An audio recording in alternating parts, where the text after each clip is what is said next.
Okay. Okay. Para kay Paolo yun.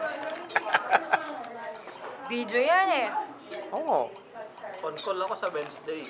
Baka lang tawagan ako nung Sige. taga-base daw. Basta sabihin mo Wednesday na lang. naman. Darating daw siya ng next week eh. Baka lang eh. Yan o. Sige, tawagan mo na lang ako. Pag may si, on call ako. Oo. Wednesday 12. Call. Call. Yeah, okay. Basta magsabay na lang sila sa base. Wednesday ba? Doon ka lang. Pagka sinusundo pag Wednesday. Pwede ako pumunta para ano, sabay-sabay na kami doon. Mm. Yan, Diba? makipag-usap ka sa kanila yan. Para bigyan mo sila ng ano. Eh, hintay ko lang kung tatawag siya. Pwede, Hindi ko siya tatawagan. si Laverne, susunduin ko rin. Tingnan ko.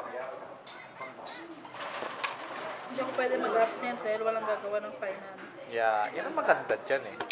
Talagang si Laverne eh, medyo dedicated na masyado sa kanyang banal na tungkulin. Medyo, andun lang siya pero hindi na.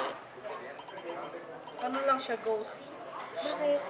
Ghost yung kanyang role. Uy, Bakit? ano ang sinasabi mo? Ghost role? Ano ba ang masama sa sinabi ko?